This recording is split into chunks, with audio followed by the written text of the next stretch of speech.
자, 3번입니다. 비방은 사람을 해치는데, 비방하면은 세 사람이 개입됩니다. 세 사람이라고 하는 것은 숫자로 세 사람이 아니라 세 부류의 사람이 개입됩니다. 자, 비방하는 사람이 있죠? 비방하는 말을 하는 사람이 있고, 비방하는 말을 듣는 사람이 있죠. 그럼 또 어떤 사람이 있을까요? 여러분은 다른 사람을 비방할 때 눈에 대놓고 비방합니까? 뒤에서 비방합니까? 우리가 만일 남을 비방한다면 안 듣는 데서 비방할 가능성이 많죠. 뒤에서.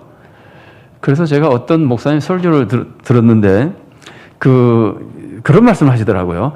유재석의 뭐 언어에 대한 10가지 무슨 뭐가 있다고 해서 좋다고 쭉 설명해 주시는데 그 중에 하나가 이런 말이 있더라고요. 유재석이 한 말이라 그래요. 다른 사람 말을 인용한 건지 잘 몰라도 앞에서 할 수 없는 말은 뒤에서도 하지 마라. 아, 그 말은 참 명언인 것 같아요. 근데 우리는 사실 뒤에서 더 많이 하죠. 그러니까 그런 말이 나왔겠죠. 그러니까 비방하는 사람이 있으면은 비방하는 말을 듣는 사람이 있으면은 이 사람은 보통 비방의 대상자가 아니에요. 비방의 대상자는 내용 안에 나오는 거예요.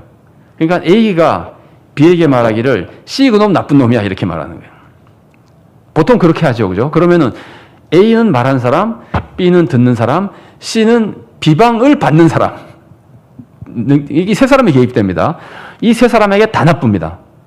우선 비방하는 사람은 어떻게 되죠? 이건 뭐 하나님의 벌을 받는 겁니다. 왜 네가 남을 비방하냐? 네가 하나님이냐? 이렇게 되는 거예요. 지금까지 쭉 했었죠? 그럼 비방하는 말을 듣는 사람은 어떻게 될까요?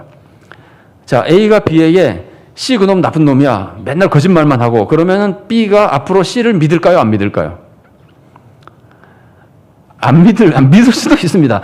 아이고, 지가 거짓말쟁이면서 이렇게 안 믿을 수도 있습니다. 이 사람 말을 안 믿을 수도 있지만 좋습니다. 한두 번 들을 때까지는 내가 보니까 안 그렇던데 왜 저 사람 자꾸 이렇게 비방하지? 하고 넘어갈 수도 있는데 그 말을 자꾸 들으면은요, 영향을 받아요. 그것도 이 사람만 하는 게 아니라 다른 사람이 몇 사람이 하면 더 영향을 받아요. 그래서 결국은 이 사람이 말을 들은 사람이 다른 사람을 미워하게 됩니다. 나쁘게 판단하게 되고 잘못하면 같이 비방하게 됩니다. 그러니까 비방하는 말을 듣는 사람들도 굉장히 큰 해를 당하는 거죠. 자, 거기 작은 글자로 써놨는데 제가 읽어드리겠습니다.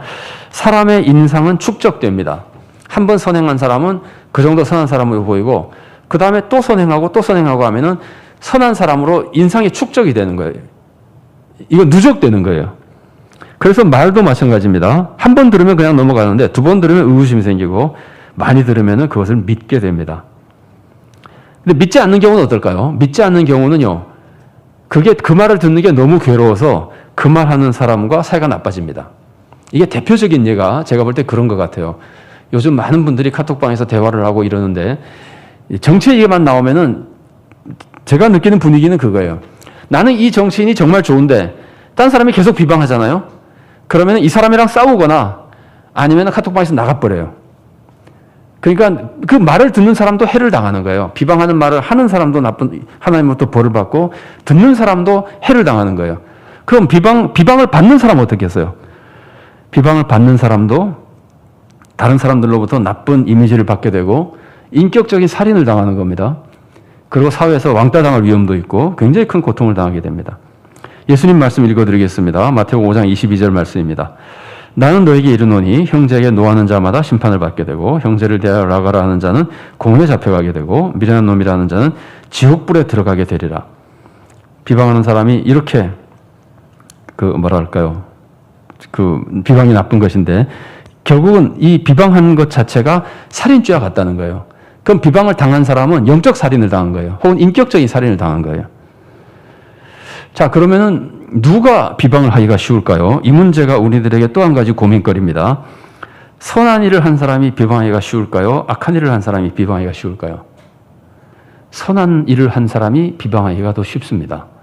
요즘 워낙 세상이 악해가지고 나쁜 놈이 더 남을 욕합니다. 그런 것 같지만 사실은 그래도 선한 일을 하면은 남을 더 쉽게 판단하게 됩니다. 나쁜 거에 더 잘 보이기 때문에 그렇거든요. 담배를 안 피우는 사람이 아무래도 담배 피우는 사람에 대해서 나쁜 얘기를 자꾸 하게 되는 거예요. 담배 얘기가 나와서 좀 미안합니다. 담배가 악행처럼 되어버렸는데 그런 뜻은 아니고요. 예를 그냥 들었습니다. 자, 구별하기 위해서. 일을 잘하는 사람이 일을 잘 못하는 사람을 비방하기가 쉬워지고, 그 다음에 선악과 관계없이 권력이 있으면은 권력이 없는 사람을 비방하기가 쉬워지고, 직분자는 남을 비방하기가 쉬워집니다. 책임자, 장 뭐 이런 거 하는 사람. 그래서 사실 이게 다 축복이에요. 선하게 산 사람도 축복이고, 선한 일을 많이 한 사람도 축복이고, 일을 잘하는 것도 축복이고, 권력을 잡은 것도 축복이고, 직분을 받은 것도 축복이고, 다 축복이에요. 그런데 축복을 받으면 남을 비방한 시험에 빠지기가 쉽다는 말이에요. 이게 이제 축복의 시험거리라고 볼 수 있습니다. 축복의 위험. 그러니까 우리는 하나님의 축복을 받았을 때 그걸 각별히 조심하고 우리가 비방하지 않게 된다면 그것이야말로 하나님을 사랑하는 일이고 이웃을 사랑하는 일이고 이것이야말로 겸손이고 말조심이고 마귀를 대적하는 일이고 진정한 축복의 길이 되는 겁니다. 그래서 우리는 아까 처음에 서로 축복해 줬습니다만은 나도 남을 비방하지 말고 또 다른 사람들도 비방하지 않도록 또 조심하고 항상 은혜로운 말, 듣기 좋은 말만이 아니라 실제로 유익이 되는 은혜로운 말로 하나님의 축복을 풍성히 함께 누리게 되기를 바랍니다. 조별토의 문제 잠깐 보겠습니다. 내가 남을 비방했는데 사실을 모르고 잘못 비방한 경험이 있으면 말씀해 주십시오. 많이 있으실 겁니다. 특히 자녀들에게 대해서도 부모님들이 자주 이런 실수를 하세요. 성도들 사이에도 그렇고 한번 생각해 보시고요. 우리 교회에 남을 비방하는 사람이 있는지 혹은 그 비방의 영향은 어떤지 찾아보십시오. 이거 말하지 말고요. 혼자 한번 생각을 해보십시오. 그 사람을 비판할 뜻은 아니지만 이런 비방하는 말들이 있다 보니까 교회에 이런 어려움이 생기는 수도 있구나. 저는 교회를 섬겨오면서 몇 교회를 섬겨보면서 비방하는 말 때문에 교회 떠나간 사람을 제법 많이 봤어요. 심지어는 그 사람은 별로 비방하는 뜻이 아니었는데도 불구하고 오해까지 같이 섞여서 그렇기도 하고 이 비방의 말이 사람에게 굉장히 큰 상처를 줍니다. 교회 나오고 싶어지지 않아집니다. 그 정도로 위험합니다.